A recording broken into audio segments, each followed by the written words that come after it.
My name is Dariusz. I'm a tech YouTuber and EV enthusiast. I've been driving electric for over 10 years.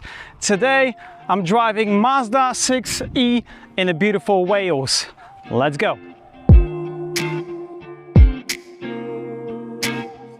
But before we explore this beautiful Wales, let me show you around and show you some things that I really like about this car. Now, in terms of design, I think this car looks absolutely fantastic. Look at the sleek design. We have so many SUVs these days, so seeing something like this is very nice.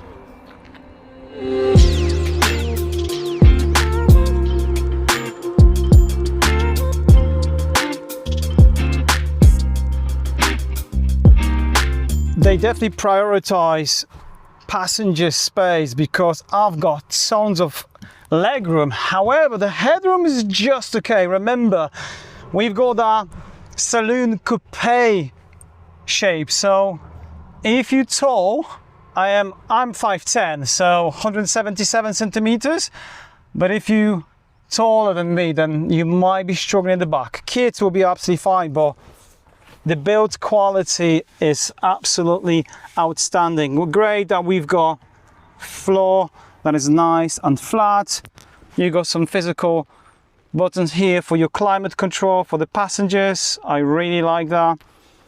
And you've got one Type-C charging port, so really happy with that.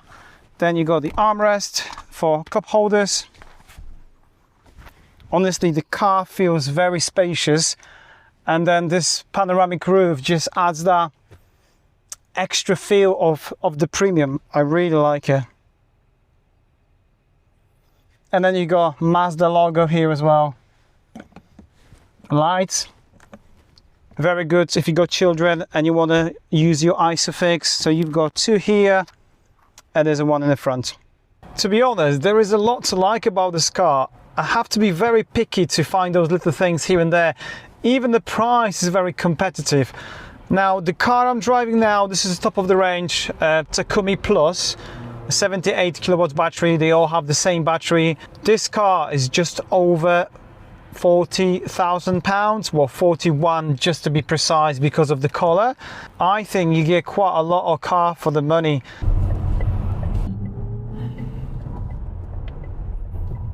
Oh yeah, acceleration, that was pretty nice. 7.2 till 60. I don't think people will be disappointed. Yes, you know, these days there's loads of EVs that are really chasing that performance. Currently I was testing the Polestar 4. You know, you get some crazy numbers, but do you actually need it? I think 7.2 till 60 is more than enough. But let's talk about the warranty.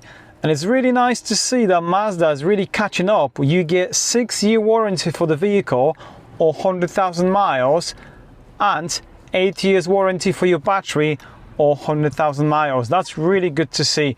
When you look at something like Volkswagen ID.7, that's only 3 years of warranty. So yeah, well done Mazda. Well, let's talk about the charging speeds. I don't really care myself too much about it because I've been driving EVs for 10 years and I hardly go to fast charges. Most of the EV owners would charge the cars at home at night. I'm using Octopus Energy. I'll put some links in the description below so you can get yourself £50 off your first bill. And I'm paying 8 pence per kilowatt. So do I really need a fast charger? Not really. The car capable of over 300 miles is more than enough for most of the people. But if you want to know the numbers, let me tell you, it will take 24 minutes to get from 10 to 80% on 200 kilowatt fast charger, and you're looking around 15 minutes from 30 to 80. Now, one of the biggest mistakes, especially new EV owners do, is going to the fast charger when you got 50% or more battery. It just doesn't make sense. You know, you cannot achieve any high speeds on that. But like I said, get yourself charge at home, plug it in overnight, just like your smartphone. Cross the roundabout. And then you're ready to go. But let's talk about the range. And I'm very impressed going through Wales, ups and downs. You know, yes, I was able to regenerate some braking energy back into the battery, but then I was going up the hills as well. So we got a bit of mixture. And when I look at the numbers, just drove over 105 miles and I'm getting 223.8 watt hour per miles, which is basically around 4.4 miles per kilowatt hour.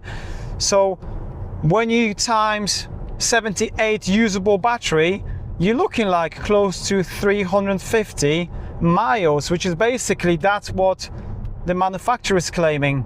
Very impressed.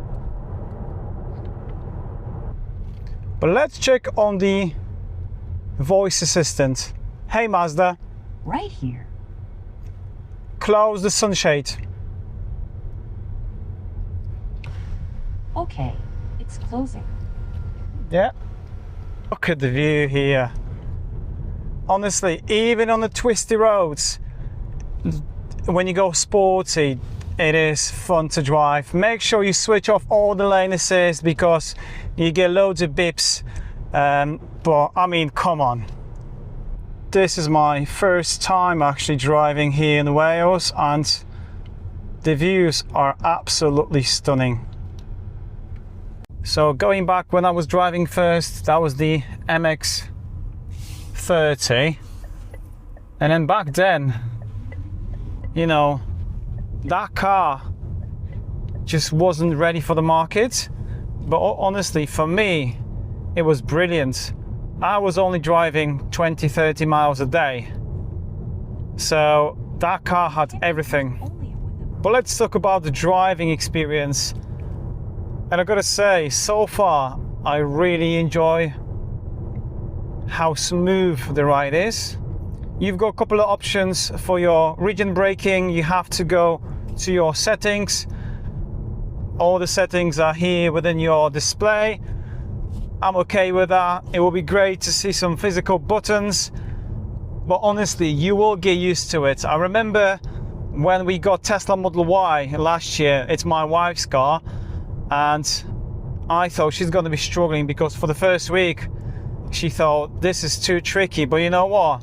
She got used to it very, very quickly. Now, it's worth pointing out that you get a lot of features as standard, including this head-up display. And I don't want to spend too much time talking and going through all the assistants you get.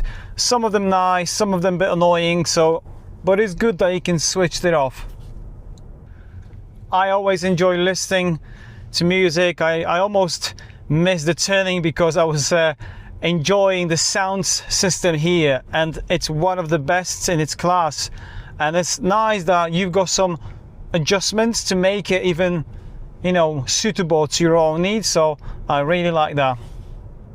When it comes to driving, I really enjoy the experience. Wales is absolutely amazing, so I can enjoy the views, but at the same time, I can just enjoy the comfort of the car. We've got 3 different modes. We've got normal, which I'm using now. Then you got the sport. Of course, you know, the suspension gets a little bit harder. I always prefer the comfort, but if you want to have more options, then I would highly recommend to go individual, and then you can use your regen braking. You've got 4 different levels: high, medium, standard, and low. When you go normal, basically there is no regen. The car just cruises like you'll be driving a normal car. Now, I've been driving electric for over 10 years now, and from EV user, I can tell you that LFP battery is something that I've always been looking for buying an electric car, because first of all, you can charge the car up to 100% without worrying about degradation.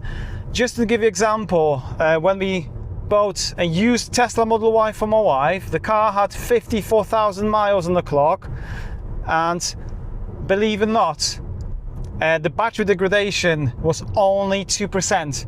That's crazy. So in terms of longevity, you will not be disappointed here. Going back to regen braking, I wish there was a one pedal driving, but guess what? Because the car has over-the-air software update, this is something that can easily be added in the near future. So I'm curious, if you're watching this video in 2027, for example, please let me know if there is one pedal driving available.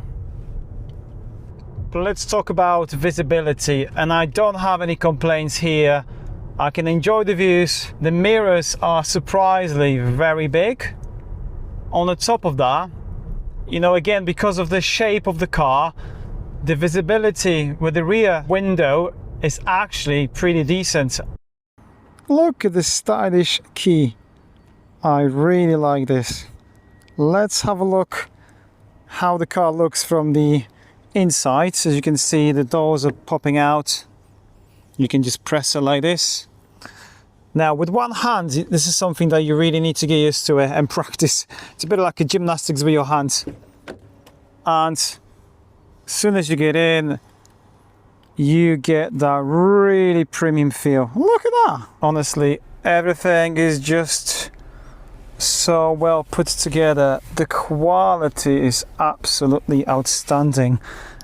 Look at the details here. Storage, cup holders, wireless charger up to 50 watts, which is pretty fast. I was having some issues. It's charging, that it's telling me that it stopped charging. I'm not sure. Again, look at the interior. You got the speakers, this is the steering wheel, big screen. But it's nice that you can customize for your own needs. Honestly, there is a lot.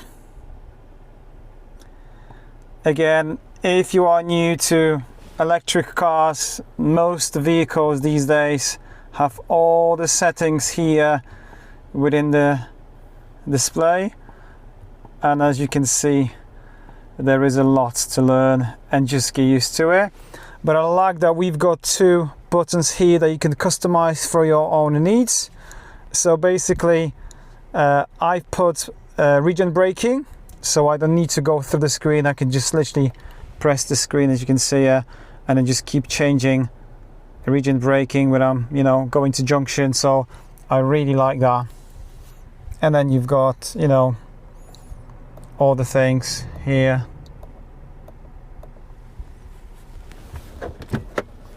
Decent size glove box. Happy days.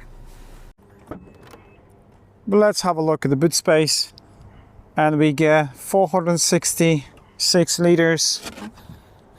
Unfortunately, there is no space for your cables, but you know what?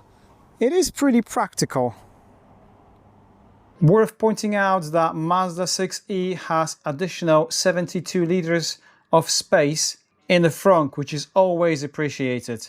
Honestly, there is a lot to like. Hope you enjoyed this episode. Please let me know your thoughts, and I'll see you in the next video. Cheers!